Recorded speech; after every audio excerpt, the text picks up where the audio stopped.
Hello everybody. In this video we're going to cover the assignments that will be required of you in class. Okay, so I'm going to share my screen and we'll get right to it. Boom, here we go. So first off, you're going to have 4 exams. Now I say closed book because I would like you to take them closed book. But because it's an online class and I'm not going to require that any of your exams be proctored because that would cost additional money unless you came to campus. Instead, rather than requiring proctoring, what I've done is I have limited how long you have to complete the exam. So you will have a 3-day window. During that 3-day window, and you'll have a 3-day window for each exam. During that 3-day window, once you can start the exam at any time, but once you start, you have 75 minutes to complete it. Even if you close the browser, the clock keeps ticking. All right, so once you start, you have 75 minutes to complete it. Now, each exam is 50 questions long, which means you have about 1.5 minutes per question. All right, and I've written these questions so that you won't be able to very easily just look up the answers. All right, and so you will need to study before you take those exams. All right. This is also true for the final exam, although you'll have more time for the final exam. You'll have I try to give you the exact same amount of time you would have were you taking this class in person. All right, and so usually they give you about just shy of 2 hours, and so you'll get about that for the final exam. Now these exams are multiple choice, all right, but again, they're not definitional questions. Some of them are. I have a few sprinkled in there, but mostly these questions are application questions. And so you need to be so familiar with content that you would be able to identify an example. You'd be able to think through how the theories and mechanisms that we're going to cover in class might predict behavior in various circumstances. So my recommendation to you is that when you study, don't just focus on definition. Certainly that's a good place to start, but it should not be where you stop. All right. In addition to being able to identify the definitions of each concept, I would go so far as to be able to come up with examples of each, and even get to the point where, if you needed to, you could give to a friend a lecture about the content in that unit, the 3 chapters, the 3 or so chapters being covered on an exam. Okay, so you'll want to go beyond just the definition. Don't be able to just tell a person what a concept is, what a term is. Be able to describe some scenarios where that concept might come into play. Be able to explain how it comes into play in those scenarios. All right, you're going to want to prepare to that depth if you want to perform well on the exams. Okay. Now, these 2 items refer to a new thing that I've been trying in a lot of my classes, in which I try to give you guys direct experience with research and how it's done in social psychology. So first, you will complete 4 lab data collection activities. Okay, all of them will be online. All of them take between 5 and 20 minutes. All right, and then once you complete it, you will jot down all of your individual results, which will be provided to you by the program, and you will submit that for the lab data collection, all right, to the lab data collection Dropbox. Then you will complete a lab report. So with each exam, the same weeks you complete an exam, you'll complete a lab report. Now I've posted, and I may be updating it, but I've posted guides and rubrics for the lab reports. Now the guide and the rubric are in one document. You get the guide first and the rubric on the next page. But you will have guides and rubrics for those lab reports. All right.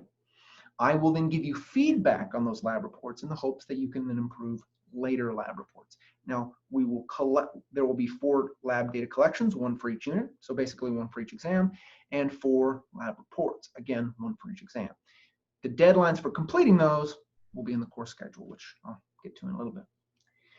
So you've got your lab data collection, and your lab data report. Now the report will feel more arduous. It'll feel more work intensive than the data collection. The data collection, literally all you have to do is click the link that's provided, follow the link, complete the report, write down the results given to you at the end,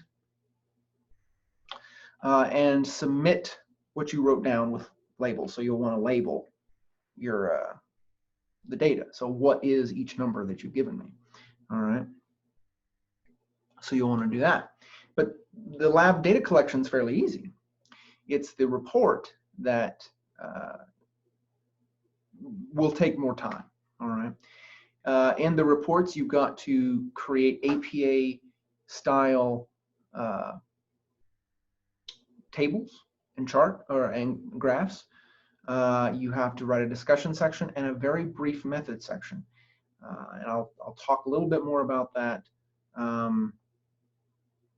a little closer to when the assignment's due. But basically, you'll have a title page, a write-up of the procedure. So what did you as the participant have to do when completing the lab data collection? A results section where you make a table and a graph visualizing your results, and a discussion section where you identify two concepts from the unit we are covering and how those concepts and why those concepts are relevant to the lab. You have to explain that in the discussion section. Okay, it's not a long report, but it will take some work and will probably feel work intensive. Okay. Now here's the reason why you need MindTap, because you will be completing the MindTap mastery practices and the MindTap quizzes. Now you get 3 tries with these quizzes, so I expect everybody to get the full 20 points on each quiz. With these MindTap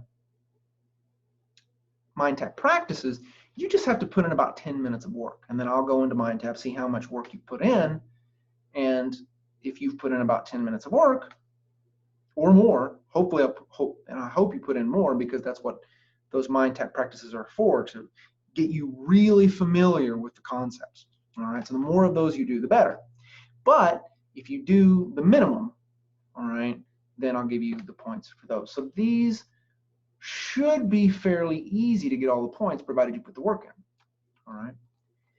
Then we have these discussions. Now these discussions may seem a little confusing, so I'm going to try and go through this slowly in the hopes that it'll be all clear when I'm done. First, in this class there are about 33 students. Now that may change over the course of the semester, but right now there are 33.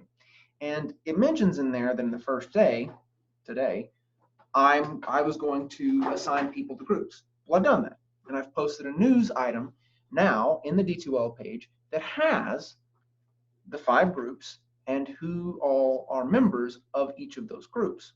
So for each week we have a new discussion board. All right, so for this week we covered chapter 1. Okay, so you'd go into the discussions, click on discussion 1, and in parentheses it says chapter 1. Each group will then create within that forum a new thread. Okay, the leader of the week. So if I'm the leader for week one, I'm going to create the thread for discussion 1, group 1, discussion 1, and then I will post my 2 discussion questions. 3 of the groups have 2 leaders for the first week, for the first and second week. In those 3 groups, both discussion leaders, they'll have to work together to figure out which one's going to create the thread for their group, but then both have to post 2 discussion questions. All right, so there'll be 4 discussion questions in those 3 groups. So again, there are 3 of the 5 groups have 2 leaders for the first week and the second week. And on those weeks,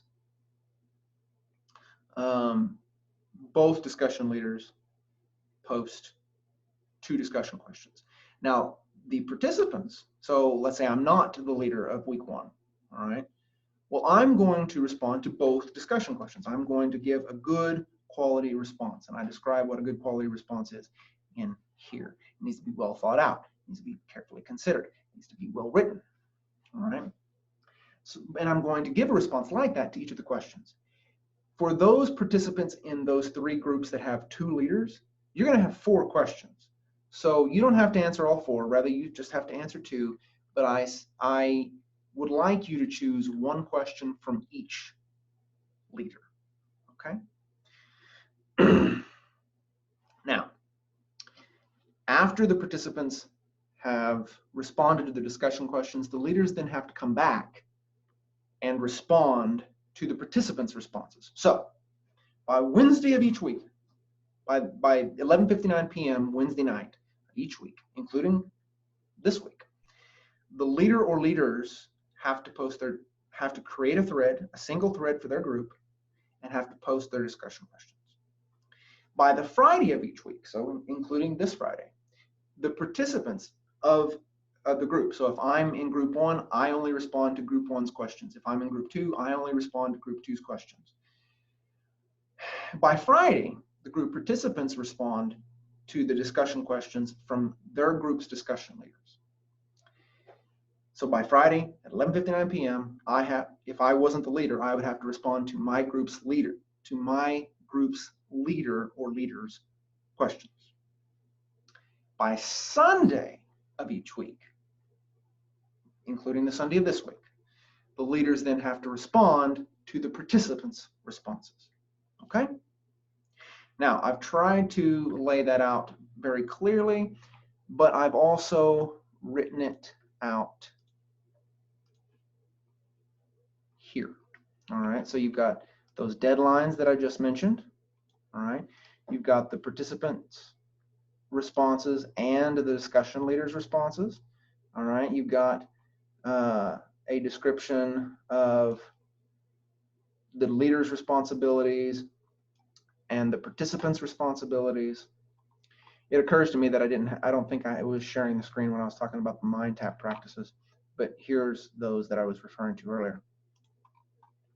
But here is everything about your discussion boards written out. Now, I've tried to give you some additional clarity on those in this video, and hopefully it's helped.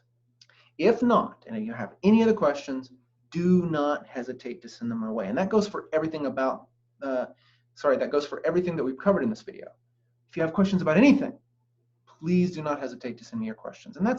And honestly, that's true for the entire semester. Never, never, never hesitate to send me your questions. Yeah, it's an online class, but I don't like it being run like a correspondence course.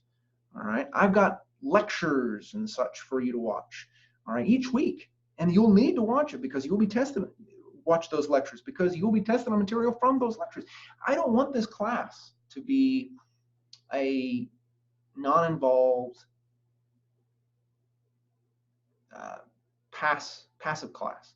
All right, you got questions, you ask me. Come to my office hours, schedule an appointment.